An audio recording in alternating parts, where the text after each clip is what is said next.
Sometimes Jesus says things in his word that we read, kind of flow past it. We say that's nice, but we don't stop and ponder what it really meant or what it really means to us.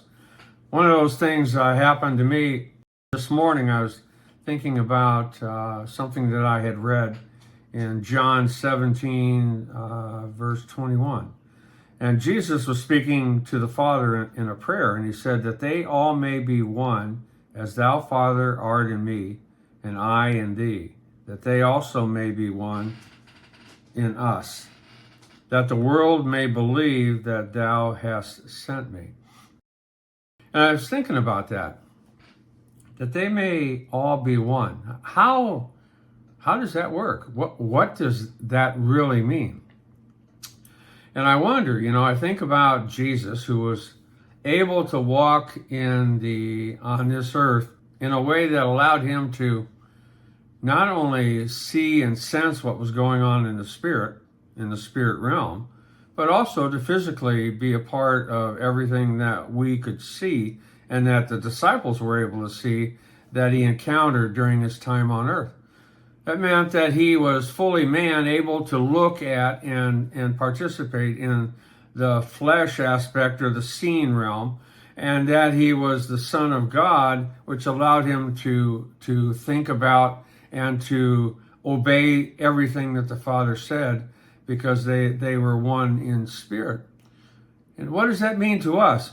Does that mean that the Lord is going to do something in us that allows us not only to walk in the world as man, but to walk in the spirit also as a son of God?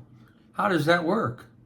And are we in the midst of things now that are about us and coming upon us, ordeals and situations, stretching, for lack of a better word, to bring us into a place where we're much more aware of this aspect of what God wishes to do in us? And Jesus prayed to the Father about making us one as he is one. I think about how you may affect a room when you walk into it, how you make a comment to someone and they respond in a way that you don't understand, either in anger or rebellion, or it affects them and they are emotionally changed. All of these things are working in a realm that I think we in this day are beginning to have an opportunity to sense. Jesus said, the works that I do shall you do also, and greater. And we look at that in a fleshly way, in a carnal way, and we don't really realize that maybe he's telling us that we are going to be able to walk in a way that he walked with the Father. I remember many places in which he said, the works that I do, I don't do. It's the Father in me. It's the works that the Father has asked for, the words that the Father is speaking. And so there's a part of our walk, I think, in the Lord that we're beginning to enter into. If you follow the feasts of the Lord, you know that we have experienced as a church all the way through Pentecost, 1900s when Pentecost happened. Now we're beginning to move into something that might be much more wonderful, and that is the actual indwelling of the Father in us, which is the Feast of Tabernacles. So I just thought I'd bring this point up for a moment. What is your life at the moment like? Are the places you are going into creating a stretching? Are you being tested? Are you being put in places where your patience has to become more evident and you have to keep a closer watch on your tongue? Are you walking in a closeness with God that is allowing you to keep the peace that Jesus said we would have, that passes all understanding in every situation? I wonder sometimes whether we really understand Isaiah 32:17. And it says that the works of righteousness shall be peace.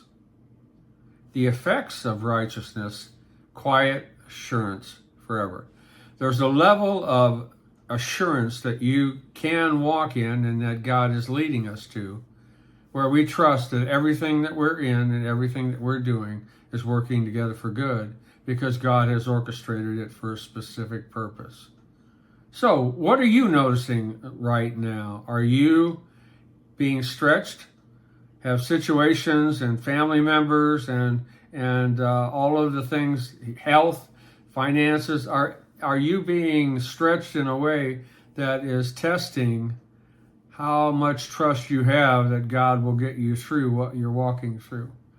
I think that that's the day that we're in, and that the things that are happening in the world are trying to distract us away from that fact that God is bringing us closer and closer into His image and closer and closer into union with Him.